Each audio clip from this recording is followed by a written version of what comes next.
Magandang araw sa ating lahat mga boxing fans, saan mang panig ng mundo. Ang ating tatalakayin ngayon mga idol, maghahayag po tayo ng counting fight reaction doon po sa performance ng mga lumaban kanina. Raymond Ford kontra Matisi, Ines kontra Stanyones. At syempre mga idol, tatalakayin din po natin ang posibleng makalaban nito sa hinaharap. Kung sino-sino ba ang posibleng makalaban ng mga ito. Oo. Pero bago naman natin ito simulan, para po sa mga boxing fans na bago po lamang napadpad dito sa ating munting channel, inanyahan ko po kayo na sana supportan po sa pamamagitan po ng pag-subscribe, like, and share. At para po sa mga boxing fans na walang sawa na sumuporta, sumabaybay dito sa ating munting channel, tapos puso po ako nagpapasalamat sa inyong lahat. Wala po ndong Sports PH kung wala rin po kayo mga idol. Kaya naman hindi natin ito patagalin pa. Simulan na natin. Unahin natin ang naging performance ni Raymond Ford sa kanya laban kay Tomas Matisi. So, kanina, panalo si Ford by unanimous decision. So, congratulations para po kay Raymond Ford at syempre, sa mga nanalo kanina sa tumalpak. Congratulations sa inyo mga idols. So, ito na. Si Raymond Ford kanina, mga idol, nanalo ba unanimous decision? Sa scorecard na 100, tapos yung si Matisi may score na 90. It means halos walang round panalo si si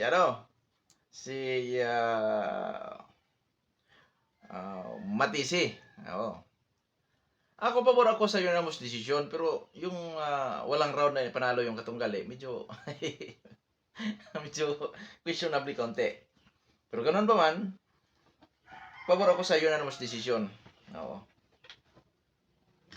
Pabor ako. So, doon sa labanan, hindi umubra ang laki, ang long range na mga galamay nitong si Matisi, yung power, na-drive siya sa liksi. Hands spin ni Ford, mga idol. Oo. Kasi naging chismats yung labanan. So, ano kaya ang posibleng, sino-sino kaya ang posibleng makalaban nito si Ford gayong nalusutan niya itong si Matisi? Which is hindi po basta-basta si Matisi din. So, dito mga idol, kung sa ranking naman tayo, kung sa WBO, rank 8 si Ford. Pero ang may hawak po dyan sa WBO dito po sa Super Featherweight Division na si Emmanuel Bariti ay may naka-schedule na laban kontra sa ating kababayan na si Charles Suarez. So medyo malabo pa si Ford dyan mga idol. Oo. Sa IBF naman, which is bakante yan, rank 1 dyan si Eduardo Nunez. So ang posibleng makalaban niya kung iyan ay ipag-utos na ng IBF na maglalaban ang nasa top ranking. So nakadepende pa rin po yan kung sino po ang bakante, kung sino po ang walang naka-schedule na laban. So it means may chance dito si Ford kasi nga siya po ay rank 6. Oo. So nakalinya na ito si Ford pala mga idol sa mga dititilo na labanan. O nakalinya na siya. Sa WBA rank 5, sinong kampiyon sa WBA sa Super Featherweight Division? Lamont Roach. Dahil hindi pala binitawan na Roach yan nung mapalaban sa kay Gervonta Tank Davis, which is matalino. Dahil kung binitawan niya yan mga idol, tiyak, bakante. So, may chance si Ford na mapapalaban dito kay pwede siyang pulutin, pwede siyang ikaw ang lalabanan ko. Pwedeng ganunin siya mga idol kasi nga nasa top ranking na rin siya, rank 5. So sa WBC, which is si Usyk Foster po ang kampiyon dyan, rank 4 si Ford. So anytime. Anytime. Kung mag-utos ang WBC na magdepensa sa titulo doon po sa rankings, di malayo na si Ford ay makukuha agad.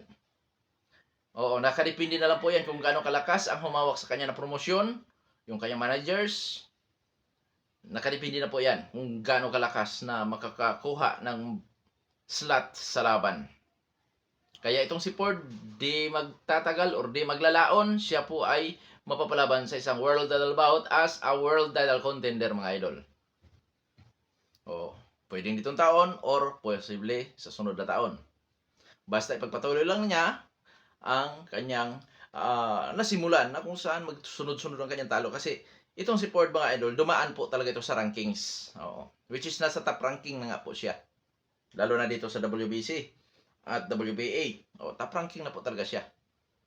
Oo. So, kabang-abang din ito si Ford. Bakit? Hindi boring ito lumaban eh. So, ngayon, dadako naman tayo sa main event. Jeron Ines at Imintas Estañones.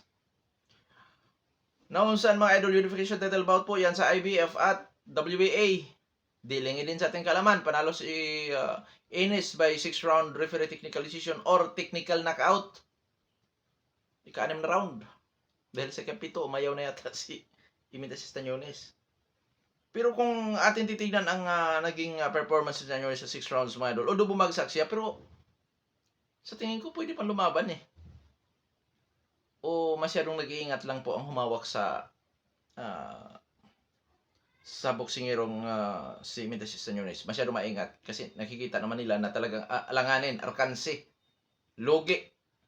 Sa mga patama, logi po sa mga na saan mga idol, hindi umubra ang pressure style, brawler style, itong si Imintas Estañones, naka-counter po siya. Oo. At yun nga, hindi malamang nag-improve si Estañones sa head movement. Yung weaving ba, parang si Pitbull or si Mike Tyson. Weaving, tapos wala. Kaya nasasapol siya sa mga counter. Kaya napapansin, kung inyo napapansin, nawawala yung estilo nito si Estañones na habang sumusugod, nagpapakawala ng maraming jab. Kasi naka-counter siya doon eh. Nasasapol yung puno ng kanyang tainga. Lalo na sa kaliwa. Kasi kanan siya. Jab, ka-counter rin naman siya ng kaliwa ni yun ni Ines. Kumbaga, yun ang tapos ang pagtatama sa budiga. Sa ngayon, exposed na si Estañones mga idol sa kahinaan. Budiga. Nasasaktan pala pag tinamaan sa budiga. At syempre, napabagsak din siya kanina. So, marunong bumagsak si Estañones. Pero maingat lang po talaga yung kanyang kasi kung tutuusin, kaya pa ni Estañones lumaban. Kayang-kaya pa. Oo. Hindi man sa kayang-kaya pa. Mabagsak nga, tapos say by double, tutuloy-tuloy pa yan. Pero siya kanina, napabagsak, tapos napagtatamaan sa last second sa round. Tapos yun pag round 7, hindi na kayang magpatuloy. So, dahil siguro sa pinsala, or talagang maingat lang. Kasi, sa tingin ko, kayang-kaya pa dahil sa panahon nga ng ating babansang kamao. Sa panahon ng era nila Hagler, Hearns, gulong pa nga panahon ni Kalsagi, bagsak, bangon ulit, ganyan. Wala. Ganun pa man, wala tayong magagawa doon kasi yun na nga, inayaw ng kanyang team. So, nag-iingat na rin. So, tama lang din. No. So, tumaas pong kartala ni Jeron Ines sa 34 wins with 30 wins coming by way of knockout na natiling undefeated. Si Imintas Estañones naman, bumagsak po sa 15 wins with 9 wins coming by way of knockout, may isang talo. Sa ngayon, kasalukuyan ng Unified World Champion itong si Jeron Ines na may hawak sa IBF at WBA. So, ibig sabihin mga idol, ito si Jeron Ines, kung hindi man siya makipag-unified sa kapwa niya kampiyon, magdidepensa ito sa rank 1 ng WBA, sa rank 1 ng IBF, magdidepensa siya. Oo. Which is, sa tingin ko, walang kapasidad yung mga challenger. Pero alam niyo sa totoo lang mga idol, para sa akin di malayo na ang welterweight division ay makapag-produce ito this year or next year ng undisputed. Nakaripindi na lamang kung hindi magsiiwasan itong kampiyon ng WBC at WBO. Si Brian Dorman at saka si Barrios.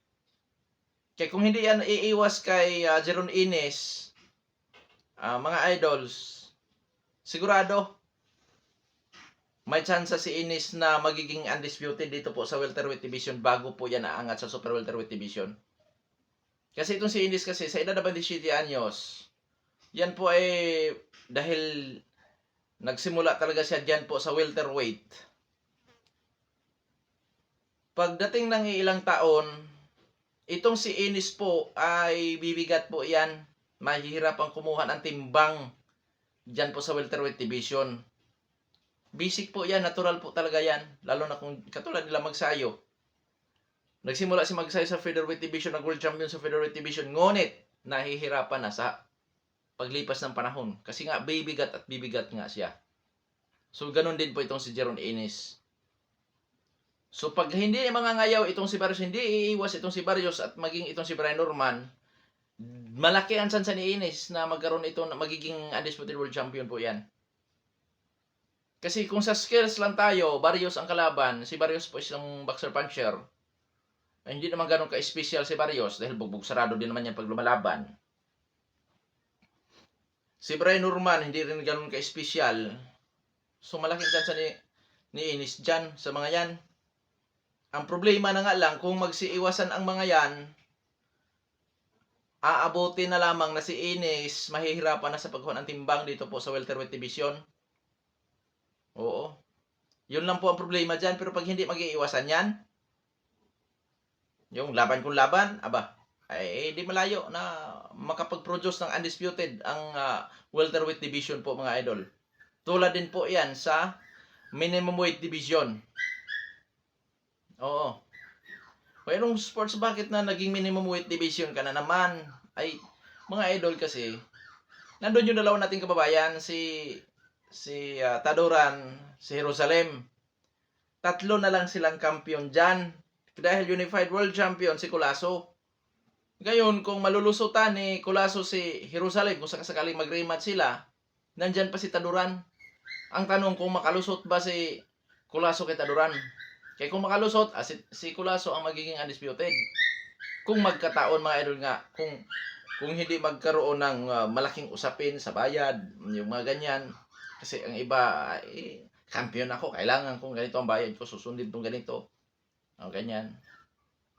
So, yun nga, ibalik natin sa topic, itong si Ines, pagka hindi lang siya ayawan dyan sa welterweight division, sa mga kapwa niya kampiyon, malaki ang tsansa na maging undisputed po yan. Ang bata na yan. Oo. Napakaganda po ng kanya pinakita kanina. Di madaling i-resolve ang galaw nitong si Stan Yunes. Agresibo. Pressure party brawler style. Kaso nga lang, yung footwork ni Ines kanina mga idol ay talaga naman. Footwork counter, kompleto si Ines eh. Hindi lang footwork counter, liksi, dipinsa at opinsa, magaling si Ines. Yun ang kaibahan mga idol sa all-around boxer. Kaya kabang-abang din itong si Ines, hindi boring lumaban. Na gawa niyang mapaikot si Stan Yunes. Kaya dyan mga idol sa ngayon, sa tingin ko, pag hindi nga mangangayaw yung mga world champion dyan sa welterweight division, si Barrios at si Norman, di malayo pa ang isang taon mga idol. Kasi every 3 months pwede lumaban ng isang boksingero. At syempre mga idol, once na unification title bout po yan, malaki ang posibilidad na ang mga organization magparaya yung mga challenger. Magpaparaya yan. Maliban lang kung wala talagang kalaban yung kampiyon. Siyempre mapipilitan yan dahil kanya-kanyang kanya-kanyang challenger sa WBC, challenger sa WBA, challenger sa ganito. Natural yan. So, sa tingin ko naman, sa mga challenger ngayon sa WBA at sa IBF ngayon, ay mag-iisip din silang lumaban kay Ines kasi si Ines talaga, may kalalagyan sila kay Ines. Pero, tandaan natin na this is boxing, anything can happen. Hindi porket dihado ay walang chansang manalo. Ganun lang naman talaga sa boxing. At hindi sa lahat ng pagkakataon mga idol na makikita yung galing mo. May pagkakataon din talaga na medyo mangingiba yung galaw mo. At si Ines naman dito to nagsimula sa welterweight, so may tendensiya na habang lilipas ang panahon or taon, magbabago or maghahanap na yung kanyang katawan ng magdagdag ng timbang, which is yun ang problema pagka siya po ay mahihirapan na dyan sa welterweight division. Yun ang delikado. So sa ngayon na maganda pa ang kanyang pakiramdam dyan sa welterweight division, so Dapat niyang kung hindi lang mag-iwas tong dalawa si Barrios at saka si Norman, sigurado may chance si Inis na mag-undisputed dyan sa welterweight division. May chance. Hindi ko naman sinasabing 100% na makuha niya yan. Dahil hindi naman nakatali ang mga kamay ni Barrios, hindi rin nakatali ang kamay ni Norman, pero may chance kasi hindi naman mga special din hindi naman mga special sila si Barrios at si Norman, mga idol. Oo. Kaya kabang-abang po yan. So, ulit, congratulations sa mga nanalo. Hanggang dito na lamang, ito Bandong Sports PH. God bless po sa ating lahat.